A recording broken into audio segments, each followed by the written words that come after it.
Bonsoir à tous, c'est Woluwe Saint-Pierre qui est au centre de notre débat ce soir. Woluwe Saint-Pierre, c'est une commune côté pile, si on en parle.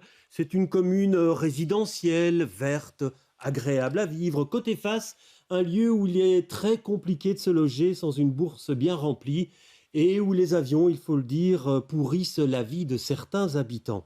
Comme vous allez le voir tout de suite dans la carte d'identité, elle compte un peu plus de 42 000 habitants, presque 1000 de plus qu'en 2018. C'est Benoît Serex qui occupe le siège mayoral à la tête d'une majorité où l'on retrouve les engagés, Écolo Groen et Défi. Dans l'opposition, il y a le OpenMR, le PS et des indépendants. Mais il y a peut-être du changement dans l'air à Woluwe Saint-Pierre, puisque les engagés pour ce scrutin font liste commune avec le MR, avec l'ambition d'obtenir une confortable majorité absolue. Et au vu du score de 2018, il risque d'y avoir peu de suspense le soir du 13 octobre. Alors ça, c'est pour le constat, mais je vous l'ai dit, les candidats veulent faire mentir ces prédictions. Alors la première question, je vais vous demander d'y répondre en 30 secondes et je vais d'abord vous présenter. Sur le plateau, il y a Benoît Serex, bonsoir. Bonsoir. Vous êtes tête de liste LB 1150.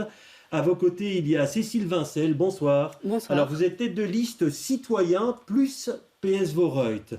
En face de vous, il y a Florentine Roel, bonsoir. Bonsoir. Vous êtes tête de liste Écolo Groen. Et enfin, François de Smet, bonsoir. Bonsoir. Vous êtes tête de liste Défi. Alors, je le disais, la première question, c'est une réponse en 30 secondes. Je le dis, apparemment, il y a peu de suspense à Woluwe Saint-Pierre, mais les candidats ne sont peut-être pas de cet avis. Alors, Florentine Roel, c'est vous qui avez tiré le numéro 1. Je vais donc vous donner la parole en premier. Face à cette situation, est-ce que vous vous dites que les jeux sont faits ou pas ? Absolument pas. Et justement, pour nous, c'est le moment ou jamais, en fait, de faire entendre vos voix. Et je parle vraiment directement aux électeurs et aux électrices. Nous, on a un projet qui est cohérent, qui est fort, qui est centré sur l'humain et sur le vivant. Et en fait, si vous aimez Woluwe Saint-Pierre aujourd'hui, c'est aussi parce que, en fait, ça fait 12 ans que les écologistes sont là et co-construisent. Et c'est des créations écologistes aussi qui font que Woluwe Saint-Pierre est si sympathique. Et on a des gros enjeux, bien sûr, qui restent à être adressés. Mais nous, on a envie d'y aller ensemble et construire ensemble une commune verte et ouverte. Allez, vous avez dépassé un tout petit peu les 30 secondes. Le numéro 2, c'est Benoît Serex. Alors, Benoît Serex, même question pour vous, les jeux sont faits ? Non, les jeux ne sont jamais faits. Il faut attendre évidemment le soir du 13 octobre. De notre côté, on a vraiment voulu jouer la transparence à partir du moment où on s'était rapproché du groupe OpenMR, eh bien de dire à l'électeur très clairement qu'on fait une liste commune, comme ça il n'y a pas de discussion sur des petites alliances post ou préélectorales. Non, ici c'est très clair. Nous avons un programme qui est un programme commun, 290 mesures qu'on compte bien appliquer, donc on ne devra pas négocier après une déclaration de politique générale. Notre programme, c'est ce qu'on veut réaliser pour Woluwe Saint-Pierre pour les 6 prochaines années. Alors Cécile Vincel, vous, votre état d'esprit, vous pensez que c'est plié, que les jeux sont faits ? Mais non, absolument pas. Donc effectivement, le bourgmestre a décidé de former ce cartel des droites conservatrices.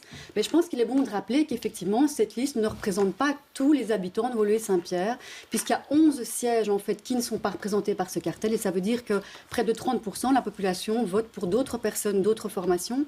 On a pourtant l'impression, à entendre certains candidats de cette liste majoritaire, que tout est plié. On se distribue déjà les postes d'échevin. On m'a déjà souhaité bonne chance dans l'opposition. Ce sont les électeurs qui choisissent le résultat des élections. Alors, dernière, c'est vous qui avez tiré le numéro 4, François de Smet. Et vous estimez que finalement les chances sont minces le soir du 13 octobre ? Non, pas du tout. On est en démocratie. Heureusement, en démocratie, tout est possible. On a un rouleau compresseur, on va en parler, majoritaire qui part avec une confortable avance, c'est vrai. Mais moi, Woluwe Saint-Pierre, c'est ma commune de vie et de cœur. J'ai vécu là jusqu'à mes 15 ans, puis je suis parti ailleurs, puis je suis revenu. Ça donne un regard particulier. Je crois voir ce qu'il faut à la fois préserver, son cadre de vie, sa tranquillité, ce qu'il faut à la fois protéger et ce qu'on peut améliorer, parce que c'est une commune résidentielle, certes, mais il ne faut pas qu'elle devienne une belle endormie, il ne faut pas qu'elle se repose trop sur un certain confort. Il y a moyen de la remuer un tout petit peu, c'est ce qu'on va essayer de faire. Très bien, alors on entame tout de suite ce débat sur la situation politique. Vous avez entendu Benoît Serex, le cartel des droites conservatrices. Alors pour ceux qui suivent un peu l'actualité politique à Woluwe Saint-Pierre, pendant tout un moment, ça a été la guerre avec le MR pendant plusieurs législatures. Qu'est-ce qui s'est passé? Comment ça se fait qu'on se réconcilie aujourd'hui? Alors, vous savez comme moi que la politique, c'est aussi une question de personnes. Et c'est vrai qu'avec mon prédécesseur, il y avait des problèmes relationnels qui ont fait qu'on s'est séparés à un moment donné. Mais au cours de cette législature, on a d'abord constaté que du côté de nos partenaires actuels, et notamment du partenaire écolo, ça devenait de plus en plus doctrinaire, ça devenait une écologie punitive avec toute une série de mesures qui nous étaient imposées de la part de la région. Je pense notamment au réaménagement de l'avenue de Tervuren, où on a eu des divergences de point de vue entre les écologistes et nous. C'est une conception de l'écologie qui est différente, parce que vous verrez dans notre programme qu'on est extrêmement ambitieux au niveau de la transition écologique et de la défense de l'environnement pour Woluwe-Saint-Pierre, mais sans doute de manière différente. Et par contre, on a un projet commun qu'on discute maintenant depuis 2 ou 3 ans avec notre partenaire MR. Et nous allons travailler ensemble maintenant au cours de cette prochaine législature, je l'ai dit, sur base d'un programme très très ambitieux et qui est ratifié par tout le monde. Alors, on nous dit la droite conservatrice. Mais on nous dit quand on entend Cécile Vincel, on dit on se partage déjà les postes, on est en train. Ça leur fait sans doute plaisir. Mais la droite conservatrice, je peux vous dire que si être conservateur, c'est bien gérer les finances, si c'est assurer la sécurité, si c'est développer des infrastructures sportives, si c'est développer des infrastructures culturelles, si c'est maintenir le caractère résidentiel aéré, alors oui. Mais je ne pense pas, et je vous défie, de mentionner dans notre programme des mesures qui seraient, selon vous, extrêmement conservatrices. Ça n'existe pas. François de Smet, vous parlez aussi de bloc conservateur et immobile, de mariage arrangé, MR engagé. Les mots sont durs. Hein. C'est la réalité. Alors d'abord, je veux le dire parce qu'il faut bloc être correct. Conservateur et immobile. Je veux le dire parce qu'il faut d'abord être correct. Moi, je suis assez satisfait de la majorité sortante. Voilà, on s'entend assez bien avec Benoît Sorex. Personne ne remet en cause, me semble-t-il, le bilan de Karine Kochori, notre échevine, qui a fait du bon travail, que ce soit dans la majorité ou dans l'opposition. Par contre, ici, pardon de le dire, mais la vérité a ses droits. La vérité de cette élection, c'est que M. Sorex a décidé de s'offrir un dernier mandat gratuit, facile, sûr, gratuit. Vous serez payé, j'imagine, mais vous êtes offert le confort d'un dernier mandat en donnant la commune aux libéraux. Et c'est en effet un mariage arrangé, puisque M. Sorex, lui, il a l'assurance de rester bourgmestre, et les libéraux, morts de faim depuis des années, sont assurés de revenir au pouvoir. C'est un mariage assez politicien et triste, quelque part, parce qu'il se fait sur des mauvaises bases, sur des mauvaises raisons, alors peut-être avec des ententes de personnes. Ça donne un rouleau compresseur, effectivement, qui risque simplement de mettre la commune sous cloche. Moi, je crois que si cette alliance remporte les suffrages largement, en fait, c'est simple. Il ne se passera plus rien à Woluwe-Saint-Pierre. La commune va être mise sous cloche. Il y aura très peu d'initiatives. On va juste très gentiment se partager les choses. J'ajoute encore une chose. Pour moi, c'est une alliance de la méfiance malgré tout. Effectivement, ce sont des partis qui se sont trahis pendant toute l'histoire de Woluwe-Saint-Pierre. Très précisément, vous pensez à quoi? Et puis on donnera... ce qui a été vécu par les libéraux, en tout cas à l'époque, comme une trahison il y a 6 ans. Parce que visiblement, il y avait un accord il y a 12 ans. Il y a 12 ans, pardon. Benoît Sorex connaît mieux l'histoire de Woluwe-Saint-Pierre que moi. En tout cas, c'est une histoire de trahison. S'ils avaient vraiment confiance entre eux, ils auraient fait un accord préélectoral qu'ils auraient rendu public. Ils ont si peu confiance en eux qu'ils sont obligés de nouer une liste commune. Et une toute dernière chose, ce n'est pas n'importe quels libéraux. Ce sont les libéraux comprenant une forte influence de l'OpenVLD. Et l'OpenVLD n'est pas nécessairement l'ami des Bruxellois, s'agissant du survol de Bruxelles, s'agissant de la charge sur les CPS ou s'agissant de la fusion des communes. C'est donc un vote dangereux qui fragilisera comme de Woluwe-Saint-Pierre. Alors Cécile Vincel, est-ce que c'est une de vos craintes aussi, une espèce de mise sous cloche, un Woluwe-Saint-Pierre dans les 6 années à venir où rien ne va changer, où il va y avoir une sorte d'immobilisme? Mais ce n'est pas une crainte, c'est une réalité. C'est une réalité et je pense que de ce point de vue-là, le programme est clair et transparent, je dirais pour une fois, de la part de cette liste, puisqu'on nous promet le conservatisme, on nous promet le maintien de tout ce qui existe. Donc je pense que si on veut du changement positif à Woluwe-Saint-Pierre, on sait pour qui ne pas voter, c'est très clair. Oui, alors Florentine Roel, vous étiez prêt, vous, à re-signer avec la liste du bourgmestre, ça aurait pu se faire, vous pensez? Parce que là, les mots sont aussi un petit peu durs, quand on parle d'écologie doctrinaire, d'écologie punitive. C'est pas très tendre à votre égard, ça. Non, et puis d'ailleurs, je défierais aussi M. Sorex de nous dire où, au niveau communal, est-ce que Ecolo Groen a été doctrinaire ou dogmatique. On a eu vraiment la volonté de tout le temps trouver un consensus, un compromis qui allait avec tout le monde. C'est vraiment notre vision de comment faire la politique au niveau communal avec Écolo Groen, avec Woluwe-Saint-Pierre. C'est sûr que ce subit changement de loyauté nous a choqués. Ça fait 12 ans que en fait, ces deux groupes se disputent et tout d'un coup, en fait, on se sent mis à l'écart. Mais bien sûr, c'est aussi une opportunité pour nous pour en fait, pouvoir mettre en avant notre projet qui est plus progressiste et qui vraiment prend réellement en compte Une question tout de même, Florentine Ruel. Il y a un an, on présentait Caroline Loire, on présentait Antoine Bertrand comme les deux têtes de liste. Aujourd'hui, c'est vous. Qu'est-ce qui s'est passé? C'est l'effet de l'annonce de la prochaine majorité? Non, c'est pas l'effet de l'annonce. Aujourd'hui, ils sont en dernière place et avant-dernière place. Voilà, en fait, ils ont décidé, et je trouve ça super, en fait, de s'entourer de nouvelles énergies, dont Vincent Wouters, qui est mon numéro 2. En fait, ils ont décidé de remettre leur mandat dans les mains des électeurs. Chez Écolo, en fait, on fait souvent 2 mandats et ensuite on donne le choix aux électeurs et c'est ce qui se passe. Et je trouve que c'est vraiment très bien pour la démocratie. Mieux vaut ça que quelqu'un qui reste pendant des années et des années et des années et qui perd un peu le fil de ce que c'est de vivre dans cette commune. Alors Cécile Vincel, pour contrer finalement la majorité qui est annoncée, vous dites aux deux autres, faisons alliance ensemble et si c'est possible, gouvernons ensemble. Mais pourquoi pas? Pourquoi pas? Il est clair que nous, on est beaucoup plus favorable à une union progressiste. Ça, je pense qu'on ne va pas s'en cacher, on est très très clair là-dessus.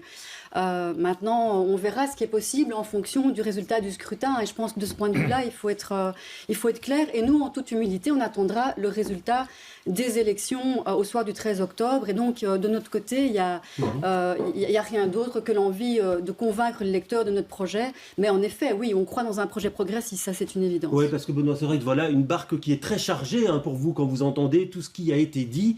Quelle est votre réponse finalement à ces critiques? Je voudrais rassurer M. De Smet, ce n'est pas un mariage arrangé, c'est un mariage joyeux, M. De Smet. Et je suis vraiment surpris que vous vous plaigniez du fait qu'on se soit dans toute transparence rassemblés et qu'on propose notre projet maintenant ensemble, parce qu'en fait votre parti fait exactement la même chose dans d'autres communes. À Uccle, vous faites liste commune avec le MR, avec le bourgmestre MR, et vous ne parlez pas là d'un mariage arrangé. Même chose à Forêt. Donc, 2 poids, 2 mesures. Moi, je vous demande simplement de lire notre projet, de lire notre programme. Et quand vous dites qu'il ne se passera rien à Woluwe, j'ai été pendant 12 ans le bourgmestre qui a fait évoluer cette commune, considérablement. Et ça, je pense que pas mal de citoyens le reconnaissent. Et on l'a fait avec nos partenaires. Je le reconnais, bien évidemment. Ouais. Mais ça ne va pas changer demain. Bien au contraire, de manière différente. Mais je vous rassure, Woluwe-Saint-Pierre ne va pas s'endormir sans vous. Alors, est-ce que je peux vous signaler déjà que M. De Smet et M. Serret, vous êtes en avance sur le temps de parole? Je vous donne la parole rapidement pour répondre, M. De Smet, et puis on passe au premier sujet. M. Serret, ce qui fait les bons bourgmestres, ce sont les bonnes majorités. Et ce que vous avez pu accomplir dans un certain nombre de dossiers, c'est parce que vous aviez des partenaires qui vous permettaient de le faire. Je continue à dire que vous avez donné le pouvoir aux libéraux, que le turquoise est en train de se fondre dans le bleu, comme on le voit ailleurs, et qu'on va très vite le voir. J'ajoute, puisqu'on invoque d'autres communes, une réalité n'est pas l'autre, c'est pas la même chose à Uccle. À Forêt, c'est une alliance qui se fait simplement parce qu'il faut sortir absolument. Expliquez-nous un peu la différence. Expliquez-nous un peu la différence. Expliquez-moi pourquoi AGET, vous faites, vous les engagez, une alliance avec les écolos, alors que votre bourgmestre... Donc ça n'a pas de sens d'amener les autres communes ici, monsieur Serret. Monsieur De Smet. Si vous voulez bien, on va se recentrer... C'est lui qui sur Woluwe-Saint-Pierre. Vendredi, c'est jour de marché à Woluwe-Saint-Pierre. C'était une occasion rêvée pour Anaïs Corbin, notre journaliste, d'aller sonder la population. Je me trouve ici, place du Mont-Verstockel, qui a été récemment réaménagée. Ce vendredi matin, il y a le marché, ce qui me permet d'aller à la rencontre des habitants. C'est ici que je commence un peu mon périple de la commune ce matin. Un premier sujet qui est pas mal revenu, c'est évidemment le survol. Et à l'heure où je vous parle, il y a un avion ici que j'entends relativement fort au-dessus de la place. Voilà, il y a des habitants qui disent qu'à force, avec les années, on s'habitue. D'autres qui ont toujours du mal à dormir la nuit. Donc c'est encore réellement une problématique ici dans la commune. Depuis la place du Mont, j'ai pris mon vélo environ 5 minutes à travers un quartier assez résidentiel pour atterrir ici sur le site des Dames Blanches, un des derniers espaces naturels préservés de la région bruxelloise. Il y a un projet de construction de 200 logements dont 120 sociaux mais aussi d'exploitation de maraîchage et c'est cet endroit que j'ai choisi pour vous parler d'une autre problématique qui m'a été remontée, celle justement de l'immobilier. Je pense notamment à Martine ou encore Bernadette que j'ai rencontrées ce matin qui me partageaient leur inquiétude face à l'augmentation des prix de l'immobilier et à la difficulté d'accéder à un bien abordable ou encore à un logement social. Pour vous donner un ordre d'idée, on est aux environs de 340 000 € en moyenne pour un appartement et 740 000 € pour une maison ici à Woluwe-Saint-Pierre. J'ai quitté les quartiers résidentiels pour arriver ici au rond-point Montgomery, un rond-point qui fait débat notamment sur le plan Good Move. Derrière moi, une portion de l'avenue de Tervuren où la piste cyclable est presque inexistante. Et ça, c'est ce que déplore notamment Cécile que j'ai rencontrée, qui est cycliste. À l'inverse, les avis sont mitigés. J'ai rencontré un autre habitant qui, lui, est motorisé. Et selon lui, les pistes cyclables compliquent encore plus la circulation et le trafic. Voilà, il y a vraiment deux camps qui s'affrontent. Il faut savoir qu'à Woluwe-Saint-Pierre, la moitié des ménages sont motorisés. Voilà, vous l'avez entendu au début de cet entretien, la question du survol, elle continue à occuper les esprits de pas mal d'habitants. François De Smet en a déjà touché un mot. On va faire rapidement un tour de table pour connaître la position des uns et des autres sur le sujet, puisque dans tous les programmes, on retrouve la volonté d'interdire les vols de nuit, de limiter la capacité de l'aéroport, de poursuivre les recours contre le permis d'environnement octroyé à Brussels Airport. Et pourtant, certains émettent des doutes par rapport à toutes ces actions. C'est le cas dans votre programme, par exemple, Cécile Vincel, où vous pointez l'attitude de l'OpenVLD dans ce dossier au fédéral. Mais oui, effectivement, puisqu'on sait que l'OpenVLD, effectivement, a considéré comme non opportun d'interdire les vols de nuit en parlant d'une aberration économique. Donc c'est vrai qu'on est en droit de se demander comment est-ce que ce cartel va du coup gérer la question du survol. Mais pour le reste, on veut être très très clair ici. Sur cette question du survol de la commune de Woluwe-Saint-Pierre, vous pourrez vraiment toujours compter sur nous. Et je pense qu'il faut une union sacrée de toutes les formations politiques pour lutter comme un seul homme sur cette question et pour garantir la tranquillité de nos quartiers. Et je pense que là-dessus, on a toujours voté les motions à l'unanimité, majorité-opposition réunie. Ouais, vous avez des craintes aussi, vous, Florentine Roel, par rapport à l'issue de ces recours ou à la poursuite de ces recours par la nouvelle majorité si elle s'installe après le 13 octobre? Oui, c'est sûr. De toute façon, le survol, c'est vraiment une question de santé. La santé mentale, la santé physique. Et c'est pour ça que pour nous, c'est super important. En tant qu'Écolo Groen, on est quand même la formation qui est la plus cohérente sur tous les bords. On est ceux qui ont vraiment poussé le plus possible à tous les niveaux. On a fait des recours, on a mis des propositions sur la table au niveau fédéral qui ont été rejetées, c'est vrai, par des partis qui sont donc sur la liste du bourgmestre. Est-ce que vous avez confiance par rapport à la poursuite de tous ces recours à l'avenir? Mais ça, c'est vrai que c'est quelque chose qui va potentiellement changer et on a vraiment peur pour notre commune parce qu'au final, c'est pas nous sur lesquels il faut se tourner, mais plutôt ceux qui bloquent. Ouais. En fait. Alors François De Smet, rapidement, puisque vous êtes en avance sur le temps de parole, vous n'êtes pas tendre, vous émettez des doutes sérieux même, vous êtes hyper méfiant par rapport à ce qui risque de se passer dans l'avenir. C'est un combat historique de défi.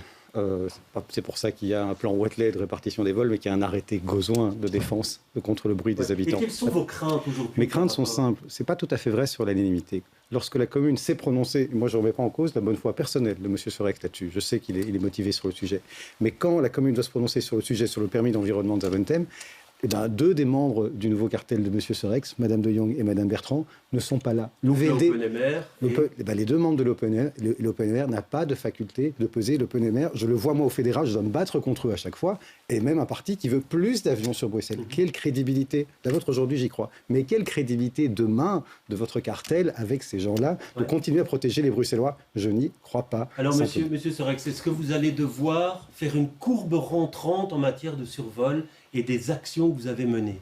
Non, mais j'adore recevoir des leçons, mais quand on voit ce que les deux ministres écolos, M. Marron au gouvernement bruxellois et M. Gilles Quinet au gouvernement fédéral, ont fait au cours de ces dernières années, au-delà de leurs déclarations sur la santé, la protection de l'environnement, et j'aurais même envie d'ajouter la sécurité, ce dossier n'a pas bougé d'un centimètre. Nous n'avons jamais eu le moindre relais pour faire évoluer ce dossier au bénéfice des habitants de Woluwe-Saint-Pierre. C'était pas ma question. Non, mais je tiens quand même à le dire, puisque Madame avait des craintes. Moi, je fais un constat sur ce qui s'est passé. À l'avenir, est-ce que vous allez devoir composer finalement avec un Open VLD?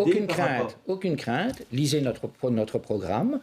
Toutes les motions qui ont été votées au Conseil communal depuis 12 ans, ou même peut-être avant que je n'arrive, ont toujours été votées à l'unanimité. Oui, mais vous avez l'OpenMR et que M. De Smet dit qui n'était pas là. Mais votre Échevine CDNV a voté contre. Mais qui ont voté toutes les motions jusqu'à présent au Conseil communal. Et notre programme, et je suis sûr qu'on continuera à avoir une très large majorité pour continuer, parce que je crains que malheureusement, au niveau politique, les choses ne se résolvent pas si facilement que ça. Il faudra continuer les actions judiciaires.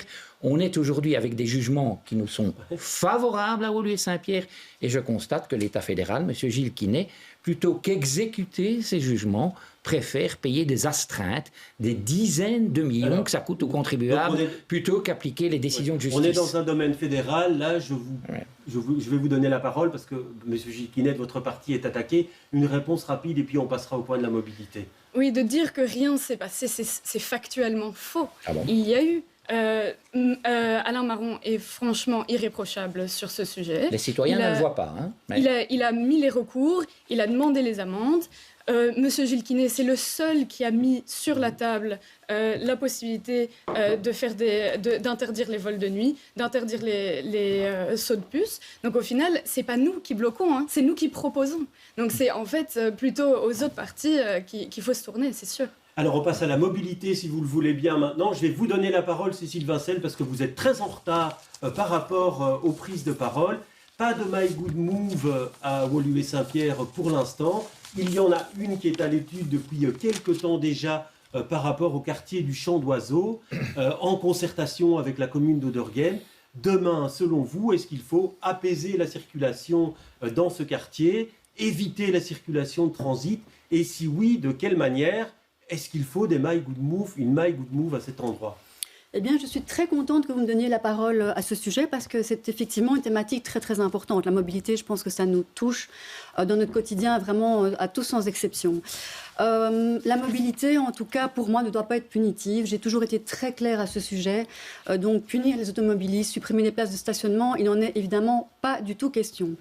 Mais j'ai comme envie de dire autre chose aussi, c'est qu'en 2024, le tout à la voiture, ce n'est pas possible non plus.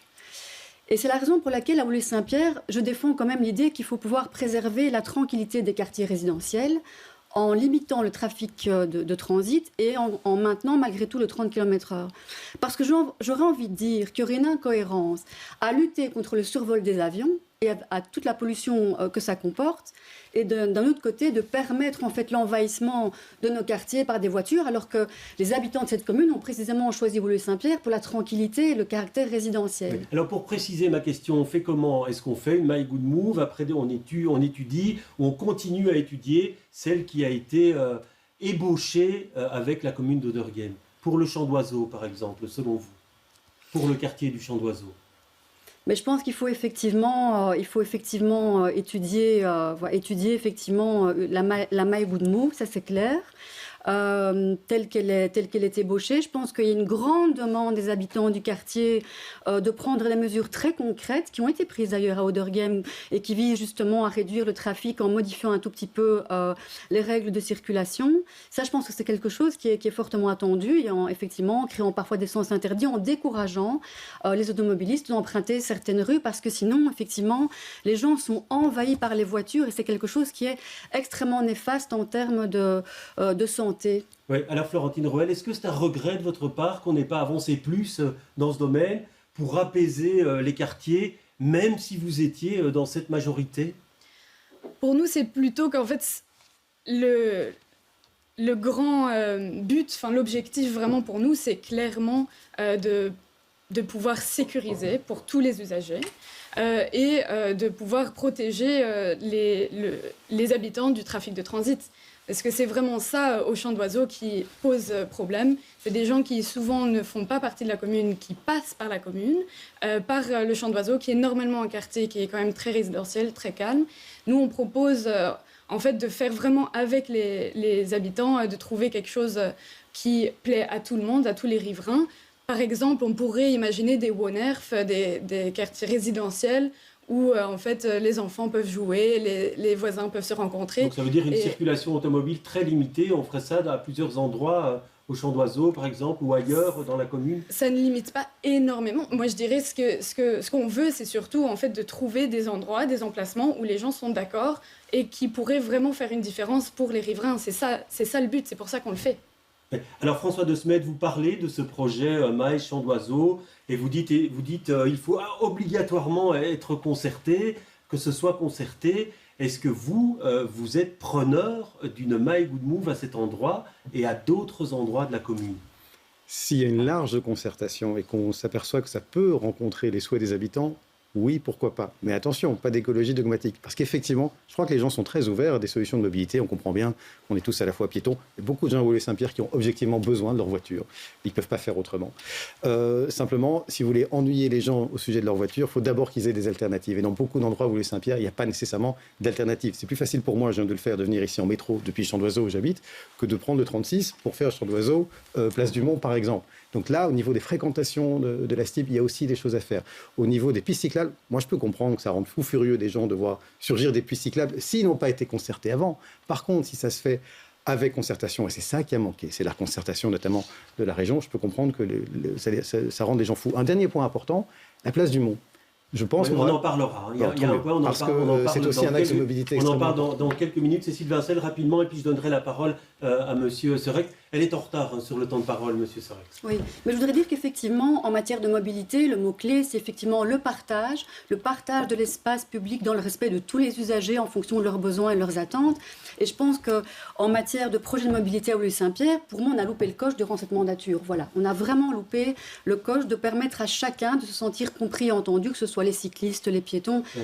Il y a eu vraiment un phénomène un peu du tout à la voiture et c'est dommage. Alors, tout à la voiture à Woluwe-Saint-Pierre, on a loupé le coche, Benoît Serex. Est-ce que vous avez freiné des 4 fers pour apaiser les quartiers? Alors, on n'a pas du tout la même vision des choses parce que le projet des quartiers apaisés, c'est quelque chose que nous proposons et que nous développons. On vient d'ailleurs, Madame Vincel, mais vous n'avez peut-être pas vu, rénover complètement l'avenue Paul et l'avenue des Alzans. C'est ce qu'on appelle un WONERF. Donc tout est au même niveau, à du 20 à l'heure. Donc ne nous dites pas qu'on ne fait rien, c'est tout le contraire. Alors sur le quartier du Champ d'Oiseaux et la maille Good Move, là, je veux quand même être très clair. On a, au travers d'un bureau d'experts externe, désigné par la région, interrogé les habitants du Champ d'Oiseaux. Et 75% des habitants du Champ d'Oiseaux sont aujourd'hui contents de la mobilité dans le quartier. Donc ça veut dire qu'on ne change rien? Non, moi je suis prêt à faire un certain nombre de changements, mais seulement si on fait une vraie concertation, pas celle où on voit toujours les mêmes, et qu'on demande aux gens de se prononcer sur le projet. Et je pense que ça aboutira peut-être à des améliorations ou des adaptations à la marge, mais les concertations telles qu'on les a vues menées par Mme Van den Brandt au niveau régional et qui ont été un échec complet, ça, je n'en veux pas à Woluwe-Saint-Pierre. Et je pense que la bourgmestre d'Oderghem, d'ailleurs, a exactement la même position que nous à ce niveau-là. Une réponse rapide, Mme Roel? Oui, encore une fois, on est blâmé pour des choses qui viennent en fait du régional. Et en fait, c'est un combat de coq, j'ai l'impression, entre M. Serex et la région. Mais comme je dis, bien sûr, peut-être que 75% sont contents de la mobilité de leur quartier. Par contre, le trafic de transit, c'est quand même un problème. On a quelqu'un, par exemple, sur notre liste qui a été interrogé justement sur Champ d'Oiseaux et qui nous dit vraiment que c'est un problème, qu'il n'arrive pas à faire... il est complètement bloqué avec ce trafic de transit. C'est un problème aussi sur la santé mentale, sur la santé physique, de voir les fenêtres vibrer. Et c'est pour ça qu'on est pour le développement de quartiers apaisés, mais en concertation et après adoption par les habitants. On est totalement d'accord. Oui, effectivement. Oui, rapidement, et puis on passe à la place du Mont. Donc, oui, mais je voudrais dire que je suis quand même très étonnée d'entendre Monsieur le bourgmestre parler de concertation quand on sait que la commission vélo, qui devait se réunir tous les 3 mois, ne se réunit plus depuis 3 ans. Et je peux vous dire que cette commission vélo, elle ressent une énorme frustration de ne pas se sentir entendue, parce qu'on voit bien que les revendications sont tout à fait légitimes. Et donc pourquoi est-ce que cette commission ne s'est plus réunie? Parce que la mobilité ne se limite pas au vélo. Moi, je veux un point d'équilibre entre tous les utilisateurs de la voie publique, à la fois les transports en commun, à la fois les piétons, la voiture et les vélos, bien entendu. Pardon, mais ce n'est pas une raison pour ne pas réunir la commission vélo, en soi. Non, mais la mobilité s'envisage de manière beaucoup plus globale. Je vais vous arrêter là. On parle de la place du Mont. Si vous le voulez bien, on fait un rapide tour de table. Il y a encore du parking, place du Mont. Certains voudraient le voir disparaître. C'est votre cas, Florentine Roel, vous pensez qu'il faut effectivement bannir la voiture du terre-plein central de la place du Mont? En tout cas, on a passé l'actuelle législature à préparer la place du Mont à être libérée. On a un interparking juste à côté qui est ouvert 24 heures sur 24. On a des places de 30 minutes donc pour le vous, shopping ça peut se rapide. faire très très vite alors? En fait, pour nous, c'est surtout on voit, par exemple, le soir avant les jours de marché, en fait, on voit la place libérée et on voit qu'en fait, elle redevient vivante. On voit des gens qui peuvent, en fait, circuler librement, etc. Et ça, en fait, c'est un idéal, c'est sûr. Et en fait, on veut travailler avec les habitants pour trouver des solutions, potentiellement tester des choses et pourquoi pas faire des appels à projets pour trouver en fait une solution sympa et qui plaît à tout le monde, les commerçants et les riverains. François de Smet, sur la même longueur d'onde, il faut libérer la place du Mont des voitures? À terme, oui. Ceux qui connaissent l'histoire de Stockel le savent. À l'origine, figurez-vous, la place du Mont était une place piétonne. Elle était une place piétonne. Et je crois qu'en effet, un jour, c'est la demande qu'on entend de plus en plus d'habitants, alors il faut faire ça. Et donc un jour, ça veut dire quand? Parce qu'Écolo dit que ça peut se faire très très vite. Parce qu'il y a un parking juste à côté. Alors, oui, mais il y a aussi des commerçants avec lesquels il faut pouvoir travailler. Il y a les aménagements de parking. Ce qu'on constate, c'est qu'il y a toujours moyen, il y a quand même toujours moyen de finir par se garer. Donc si vous créez des places de parking gratuites pour les habitants, par exemple, en faisant en sorte qu'au Solkay Square, on puisse se garer 45 minutes ou 1 heure. Si vous mettez l'interparking, oui, gratuitement, pendant 45 minutes ou 1 heure. Si vous mettez le temps de faire des achats, puisqu'il faut penser ça en cohérence avec les commerces, puisque c'est un de nos rares pôles commerciaux importants à la place du Mont, il faut évidemment que les commerçants s'y retrouvent. Oui, tout le monde voit bien que quand cette place est piétonne, quand il y a le marché, quand il y a d'autres activités, ça vit très différemment. Un élément encore, la signalétique. Quand vous arrivez en voiture pour l'instant sur cette place, n'importe qui met en quelques instants pour comprendre où il est. La signalétique est désastreuse pour l'instant sur cette place, même pour les automobilistes. Ça doit changer. Benoît Sorec, vous êtes d'accord avec ce qui vient d'être dit de la part d'Écolo et de Défi? Mais pas tout à fait, parce que si c'est vrai que c'était, à titre personnel d'ailleurs, mon projet initial, quand on fait de la politique, il faut écouter. Et on se rend compte que les 150 commerçants qui sont aujourd'hui autour de la place et qui ne sont pas dans une situation facile, le commerce aujourd'hui n'est pas dans une situation facile, on doit aussi les entendre en matière de stationnement. Les habitants aussi, et notamment les personnes âgées, on a beaucoup de personnes âgées à Woluwe-Saint-Pierre. Donc ça veut dire qu'avec vous, ça restera non, attendez. Oui, très rapidement, parce que vous êtes en avance. Non, mais on a accompli une première étape en fermant le 2e tronçon de l'avenue Baron du Har, donc ça a été fait sous cette législature. On a travaillé, et je m'y suis personnellement investi, pour faire en sorte qu'enfin, après 15 ans, le parking du Stockel Square soit ouvert 24 heures sur 24. Ce n'est pas encore le cas aujourd'hui, mais on y arrivera dans les prochains mois. Et donc, il faut travailler par étapes et en consensus. Vous savez, la politique, c'est trouver un point d'équilibre. Un point d'équilibre entre tous les utilisateurs de cette place. J'ai l'impression que c'est un peu ce qu'ils ont dit chacun de leur côté. Hein. Non, parce que chez les écologistes, on est prêt demain à vider la place du Mont, ce que moi, je ne suis évidemment pas prêt à faire tant que je n'ai pas un consensus de tout le monde autour de la table. C'est pas ce que vous aviez dit, mais vous disiez qu'on pouvait aller très vite. Hein. Non, c'est vous qui avez dit ça. Mais oui, par mais contre, vous m'avez pas dit non. Hein. Pour nous, ce qui est important, c'est évidemment d'écouter les riverains, les commerçants et de trouver quelque chose et voilà, de faire des tests, de tenter de voir si on ne peut pas avoir une place avec plus de verdurisation. Parce que c'est vrai que pendant les périodes de chaleur, on meurt de chaud. Qu'est-ce que vous faites des maraîchers, des forains, si vous verdurisez la place? Vous savez que c'est une contingence dont il faut tenir compte. Qu'est-ce que vous faites? Oui, on va donner la parole à Cécile Vincel là-dessus, parce que dans votre programme, vous dites transformer la place du Mont en lieu de vie, d'animation pour tous. Elle ne l'est pas assez actuellement pour vous? Mais non. Écoutez, moi, je me souviens des propos de monsieur le bourgmestre en 2016. Ça remonte déjà un peu, évidemment. Je me souviens qu'on allait rendre cette place aux habitants. C'était vos propos, vous vous rappelez? Et en effet, je pense que ça correspond à un désir de convivialité qui est quelque chose qui est très marqué chez les habitants de cette commune. Les gens veulent surtout des lieux de rassemblement pour se retrouver autour d'un verre, pour partager des moments. Et donc, c'est clair que l'ambition de cette rénovation, qui a coûté plus de 4 millions d'euros en argent public, c'était justement de créer un lieu de convivialité. Et donc pour vous, est-ce que ça doit passer par la disparition de la voiture, pour qu'on ait votre point de vue là-dessus? Alors, écoutez, dans la mesure où on a eu un audit qui nous a été présenté il n'y a pas très longtemps, je pense que monsieur le bourgmestre serait présent, et qui nous a garanti qu'il y avait suffisamment de places de parking, il y avait donc moyen de recréer ce lieu de convivialité tel qu'on s'était engagé à le faire auprès de la région. Parce qu'il faut se rappeler que le projet de rénovation de la place du Mont était financé par la région, à condition que ce soit effectivement un lieu de convivialité et pas un parking à ciel ouvert où finalement vous mangez vos frites, vos glaces et vous prenez votre café au milieu des pots d'échappement. Oui, donc disparition à terme, rapidement ou à moyen terme? Ou immédiate, c'est d'après ce que j'entends.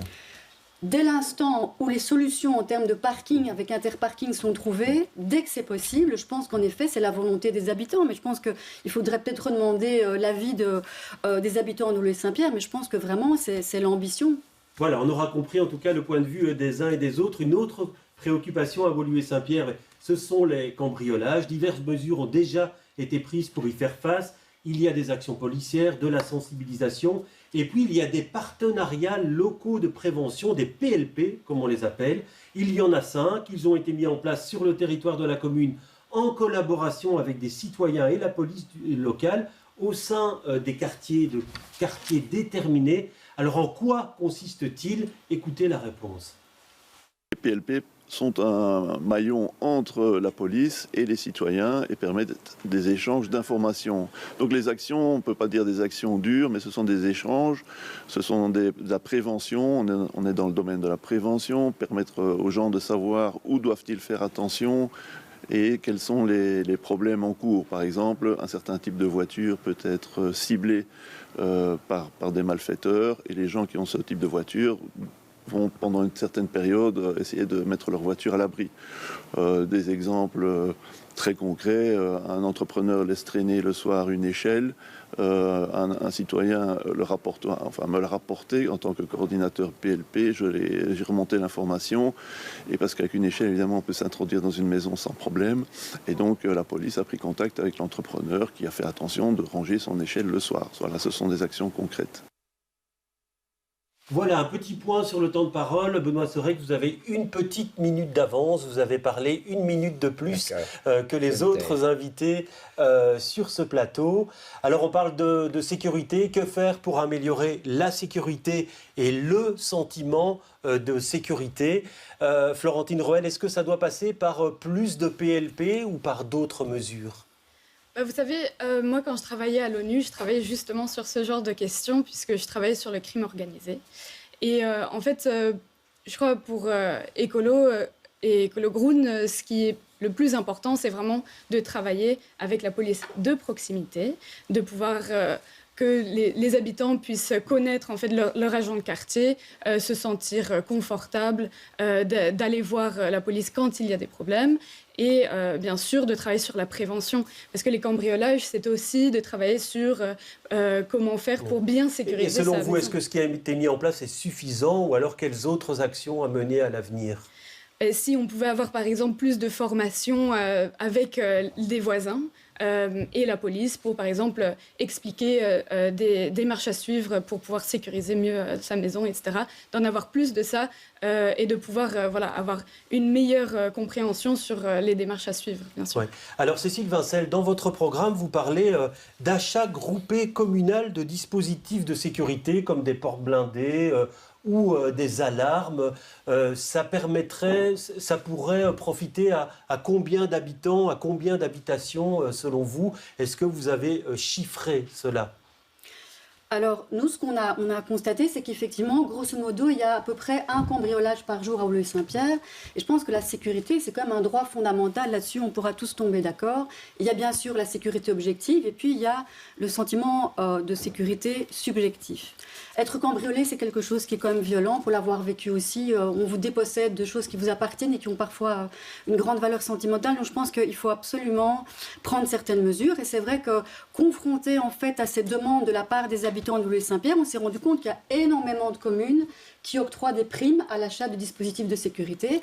Et donc, on s'est dit qu'effectivement, il fallait à tout le moins organiser des achats groupés pour les habitants en fait, qui font réaliser un audit de leur maison pour faire un constat des besoins et pour effectivement permettre au niveau communal de renforcer la sécurité des habitations des particuliers. Oui. Ouais, c'est vrai que vous vous retrouvez dans cette mesure, vous pourriez la reprendre parce que vous voulez effectivement, dans votre programme, développer ces partenariats de prévention. Je trouve que c'est très important parce que ça permet une vigilance entre les citoyens d'un quartier et aussi de la solidarité. Et on l'a vu notamment pendant la période de Covid, ces PLP ont joué un rôle de solidarité important dans une commune où, contrairement à ce qu'on croit, il y a énormément de solitude et énormément de personnes âgées. Donc c'est fondamental. Mais ce qu'il faut tout de même dire, c'est que sur l'ensemble de la zone Montgomery, les statistiques de criminalité sont en baisse. Ça, ce sont les chiffres objectifs. Maintenant, un vol est toujours un vol de trop. Mais pour la première fois depuis des années, on a un cadre qui est complet, en ce compris la police de proximité, et on y a beaucoup insisté. On a développé la brigade cycliste, on a développé les interventions, on a tout un système de caméras de surveillance, on a nos PLP, on a ouvert une antenne au Stockel Square.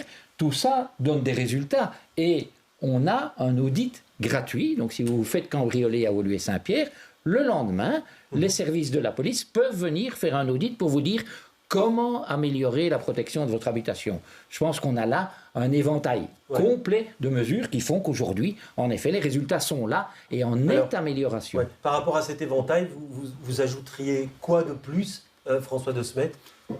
Étendre ces dispositifs qui fonctionnent, et nous les soutenons aussi à d'autres problématiques. Il y a quelques autres fléaux à Woluwe-Saint-Pierre, c'est le vol de vélos, par exemple. On pourrait imaginer des surveillances là où les vélos sont entreposés. Il y a beaucoup de citoyens qui se plaignent. Il y a une série d'endroits où des déchets, malheureusement, alors la commune agit, la région parfois assez vite, mais tout de même, là aussi, il faudrait prendre les gens sur le fait, à mon avis, et sévir. Vous pensez que ça doit passer par le développement de caméras, l'installation de caméras supplémentaires? Pas partout, mais effectivement, dans des endroits où on sait que, par exemple, des entrepôts sauvages peuvent se développer, où des vélos sont souvent volés, pourquoi pas? J'ajoute un dernier point, c'est vrai que ça va mieux, mais qu'on sort d'une période de disette vis-à-vis des polices locales. Beaucoup de gens ne connaissent pas leur agent de quartier parce qu'une initiative fédérale, où personne n'était ici, sauf les nouveaux amis du bourgmestre, ont largement définancé la police et la justice. On commence petit à petit à s'en remettre. Il ne faudrait pas qu'une nouvelle majorité, MR, NVA engagés, se mettent à vouloir fusionner les polices. Il faut au contraire réviser la norme. Vous revenez sur le fédéral, je sais que c'est une de vos marottes, mais on va essayer de rester sur les compétences communales. Le financement des polices locales, donc communales, dépend aussi du fédéral. Il y aura toujours un lien, et ça se joue aussi, et je fais confiance, j'espère, que les francophones qui sont autour de cette table se battront aussi pour la police locale bruxelloise. Allez, on va revenir sur le terrain des compétences communales pour parler de l'urbanisation future, sur la densification future de Woluwe-Saint-Pierre. Est-ce qu'il faut encore autoriser beaucoup de construction? Est-ce qu'il faut mettre le haut là et dire halte à l'urbanisation? Cécile Vincel, est-ce que vous avez l'impression aujourd'hui que Woluwe-Saint-Pierre est suffisamment urbanisé, ou alors finalement qu'on pourrait, à certains endroits, construire du logement moyen ou du logement pour les revenus modestes qui manque cruellement à Woluwe-Saint-Pierre puisqu'il est très compliqué de se loger pour ces personnes? Mais oui, effectivement, on sait tous que la question du logement est effectivement extrêmement problématique dans notre commune, puisque même pour la classe moyenne, c'est quasiment impossible de se loger et d'acquérir un logement. Donc, je pense qu'il faut vraiment éviter cette culture de l'entre-soi qui empêche tout un chacun de venir s'établir à Woluwe-Saint-Pierre, parce que c'est une commune où il est effectivement très agréable de vivre. Je pense effectivement qu'il faut permettre à la classe moyenne et aussi aux classes moins favorisées de pouvoir vivre à Woluwe-Saint-Pierre. Ça passe par toute une série de politiques qui ne sont pas nécessairement la densification urbanistique. Je pense qu'il y a des politiques aussi qu'on peut mettre en place, volontaristes, qui permettent en fait à des gens de venir se loger à moindre coût, notamment en passant par les agences immobilières sociales, en accordant des primes qui permettent en fait aux propriétaires de toucher un montant plus important que ce que la région accorde, et du coup à des personnes de se loger à Woluwe-Saint-Pierre via le système des AIS, parce que pour l'instant il n'y a que 17% des logements gérés par l'AIS qui se trouvent situés sur notre commune. Donc je pense qu'il y a moyen d'offrir du logement sans densifier. Alors, une question encore pour vous, puisque pendant très longtemps, à Woluwe-Saint-Pierre, on s'est écharpé sur le destin de ce fameux terrain des Dames Blanches. Aujourd'hui, il y a un compromis pour y construire 200 logements et une ferme urbaine. Le problème, c'est que les finances de la Société régionale du logement ne suivront peut-être pas. Est-ce que vous pensez, vous espérez, vous demandez que ces 200 logements soient construits le plus vite possible? Mais oui. Oui, personnellement, je le souhaite. Je pense que Monsieur le bourgmestre, en tout cas, avait marqué son accord et même son enthousiasme par rapport à cette solution, parce qu'on partait effectivement d'un nombre de logements beaucoup plus élevé par le passé. Et on peut comprendre qu'à Woluwe-Saint-Pierre, les gens n'aient pas envie de voir arriver des tours de logements. Et ça, je pense que tout le monde peut être d'accord là-dessus. Mais honnêtement, 200 logements, dont la moitié seulement logements sociaux et l'autre moitié du terrain pour lequel on s'accorde à ce qui est effectivement une ferme urbaine et qu'en tout cas il n'y ait pas de construction, ça me paraît être une solution équilibrée et qui préserve le caractère verdurisé de la commune. Ouais, vous n'avez pas l'air d'y croire dans votre programme. Si. Oui, mais vous dites qu'il n'y aura pas les moyens de le faire, alors, donc c'est un vœu pieux, quoi. Il y a deux choses. D'abord, je suis ravi que Mme Vincel défende les agences immobilières sociales. Je vais être honnête, on n'a pas toujours entendu ce discours-là à la région ou ailleurs de la part du Parti socialiste qui défend d'habitude une politique de logement social avec des logements sociaux uniquement clés sur porte. Les AIS, c'est la solution. Moi, je suis très heureux du travail que notre échevine Karine Kochouri a fait. Je crois que c'est aussi un avenir à Woluwe-Saint-Pierre, c'est d'intensifier grandement ces solutions qui permettent de mettre plus de logements privés à la merci de bourses qui peuvent permettre d'avoir plus de diversité de profils et d'avoir en effet des jeunes ménages qui sans ça ne peuvent pas s'installer à Woluwe-Saint-Pierre. Sur les Dames Blanches, moi je trouve que les 200 logements, ça paraît équilibré. Parce que dedans, il y a du logement moyen, il y a du logement social, il y a en effet la ferme. Il y a même prévu que le terrain soit beaucoup plus perméable, je parle du sol, qui ne l'est aujourd'hui, parce qu'un champ de maïs arrête beaucoup plus l'eau et ça fait découler de l'eau et des inondations. Donc même écologiquement, je crois qu'il y a un compromis, un point d'équilibre là pour le coup qu'on peut rejoindre. Le gros point noir, en effet, c'est les finances de la Société régionale du logement bruxellois qui est quasi en faillite. Alors ça va être le nouveau gouvernement régional qui va devoir trouver une solution. Si la SLRB trouve les moyens de finaliser ce projet, moi je trouve que c'est un avenir convenable, tolérable pour ce site, parce qu'il faut trouver, on ne peut pas simplement dire que Woluwe-Saint-Pierre vieillit et personne n'arrive à venir y habiter, et ne pas, quand c'est possible, trouver quelques solutions. Et là, ce ne seront pas des tours, ce seront 200 logements, c'est mesuré. Je crois que c'est le bon chemin. Alors Benoît Sorex, est-ce que vous êtes demandeur qu'on construise au plus vite ces 200 logements? Parce que ça fait jamais qu'une vingtaine d'années qu'on discute de l'avenir de ce terrain. Plus, Monsieur Peuzès, au moins 40 ans. Et c'est vrai qu'on a vu des projets pharaoniques sur ce terrain. À l'époque, Madame Dupuis, la secrétaire d'État au logement du Parti socialiste, voulait construire 1000 logements. Mais en même temps, certains vous diront que vu la demande de logement, on pourrait peut-être densifier plus ce terrain-là. Eh bien, ça, je ne suis pas d'accord, parce que je suis opposé à la densification excessive, partout d'ailleurs sur le territoire de ma commune. Ça se fait dans certaines communes Peut-être, mais qu'est-ce qui fait la qualité de vie aujourd'hui à Woluwe-Saint-Pierre? C'est son caractère vert, aéré et résidentiel. Et celui-là, je veux le maintenir au quotidien. Vous ne vous imaginez pas combien je dois me battre contre les promoteurs privés qui veulent toujours densifier ou contre la région bruxelloise qui, elle aussi, a une politique de densification. Moi, je veux garder ce caractère aéré, c'est ce qui fait la qualité de vie à Woluwe-Saint-Pierre. Et pourquoi est-ce que je me suis investi personnellement dans le projet de Dames Blanches? Parce que je trouve que c'est un projet équilibré. Il y a toute une partie du terrain sur lequel on ne va pas construire. On va faire du logement moyen, on va faire du logement social, du logement pour des personnes adaptées. Et donc tout ça, me semble-t-il, est un bon projet. On a pris l'engagement aussi de le soumettre à une consultation populaire, parce que... Je vais devoir vous arrêter, monsieur. Oui, mais donc on consultera l'ensemble des habitants pour voir s'ils adhèrent, oui ou non, à ce projet. Je vous ai vu opiner. Apparemment, vous êtes totalement sur la même longueur d'onde avec le bourgmestre par rapport à l'avenir de ce terrain. Parce que je vois que vous dites qu'il faut maintenir les espaces verts existants. Donc, par rapport à ce terrain des Dames Blanches, est-ce que vous êtes satisfait de la solution trouvée ou pas? Bien, idéalement, si on pouvait ne jamais bâtir, ce serait assez sympathique. Par contre, c'est un terrain à bâtir de la SLRB. S'il faut bâtir, alors on veut que ce soit le projet tel qu'on a trouvé le compromis avec les partenaires de majorité. On a travaillé très fort pour garder toute une partie qui ne va pas être bâtie pour la ferme urbaine. On a vraiment voulu, et on s'y tient, que ce soit des logements moyens, des logements sociaux. Comme ça, des jeunes familles, des ménages moyens peuvent venir, bien sûr. Après, nous, notre crainte, c'est qu'en fait, potentiellement, si la liste du bourgmestre devait travailler sur ce dossier, on ne sait pas en fait comment l'OpenMR et les engagés vont s'entendre sur ce dossier. Vous avez lu notre programme ? J'ai lu le programme, j'ai aussi lu celui de 2018 où vous faites plein de promesses qui, au final, en fait, c'est nous qui les avons fait. Donc, bon. Le dossier des Dames Blanches, c'est vous qui l'avez fait. Non, je parle notamment des avancées vertes. Oui.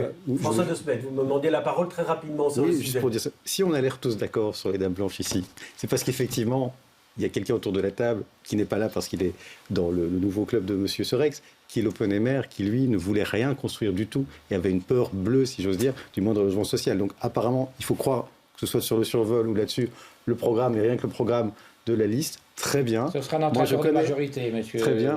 Les élections n'ont pas encore. Et donc vous avez peur que le OpenMR fasse de la résistance par rapport à l'urbanisation du site ? Je pense que sur tous les sujets, le survol, l'urbanisation, quoi que ce soit, si dans l'équilibre final, l'OpenMR pèse beaucoup plus que les engagés, oui, bien sûr, d'accord. Ça va vous faire des cheveux gris, hein, monsieur Serex ? Non, pas du tout. Et je peux vous dire qu'on est tous d'accord, en tout cas au sein de notre liste, sur ce programme.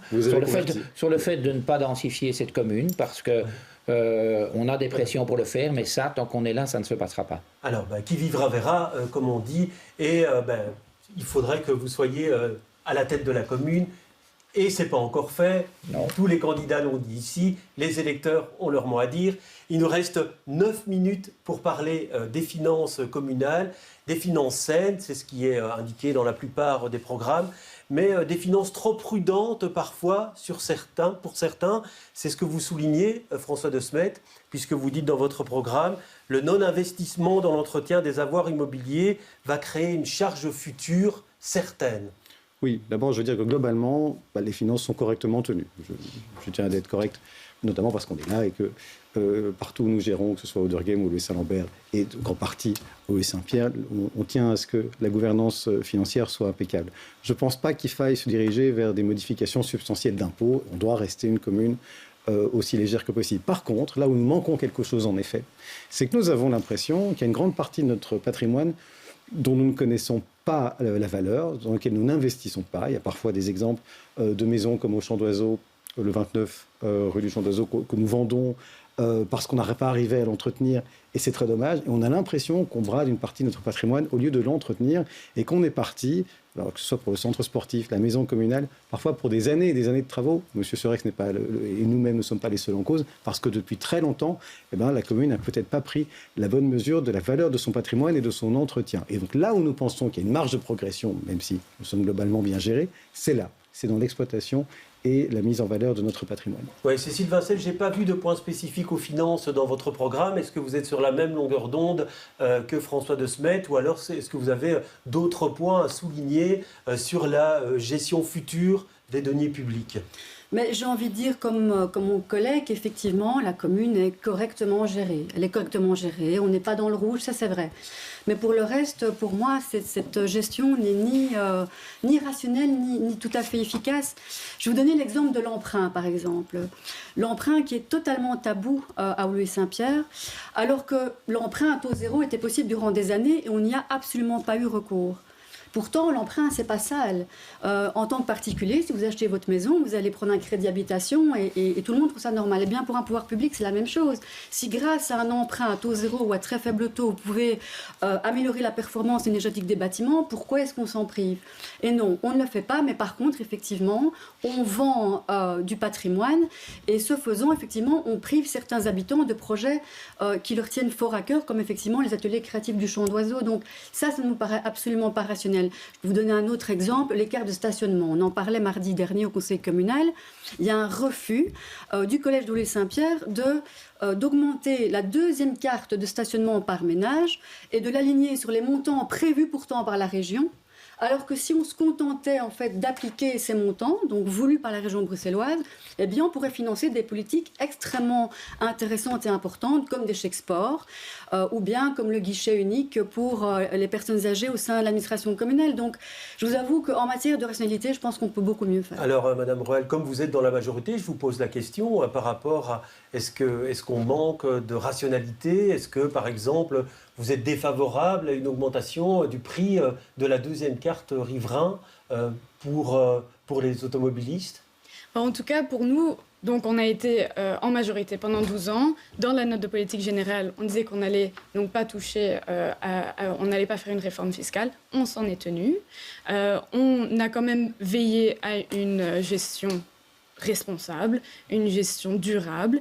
Par contre, c'est vrai que je crois que tout le monde l'a remarqué, que ce soit dans une entreprise ou dans sa propre famille, il y a eu des crises, il y a eu une augmentation des indexations de salaire, il y a eu une augmentation de l'énergie. D'ailleurs, heureusement qu'on avait nos échelons de l'énergie, Caroline Loire et Antoine Bertrand, qui étaient là pour en fait investir massivement dans la rénovation et dans l'isolation des bâtiments, parce que ça aurait été vraiment, vraiment pire. Mais c'est vrai qu'il manque un peu de mou financier pour pouvoir mettre plus d'investissements dans nos écoles, dans nos crèches, etc. Mais question sur la deuxième carte stationnement, est-ce que vous êtes favorable à son augmentation? Comme ça, on aura la réponse. Pour nous, c'était plutôt, on pensait plutôt peut-être à une troisième, pourquoi pas une deuxième, mais ça, c'est quelque chose qu'il faudrait discuter. Donc on augmenterait la troisième, mais pas la deuxième, c'est ça, si j'ai bien compris. Ça, pour les ménages qui ont 3 voitures. En tout cas, ce serait quelque chose qu'il faudra discuter.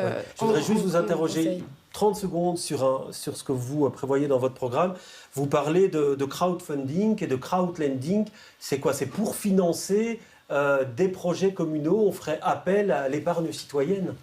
Non, l'idée, c'était vraiment de pouvoir faire autant de projets qu'on pouvait en étant, en demandant potentiellement de l'aide, que ce soit à différents niveaux de pouvoir aussi. Parce qu'on a vu par exemple à Etterbeek qu'on a fait appel à l'épargne citoyenne pour financer une crèche récemment, un bon communal qui a bien fonctionné. C'est à ça que vous pensez?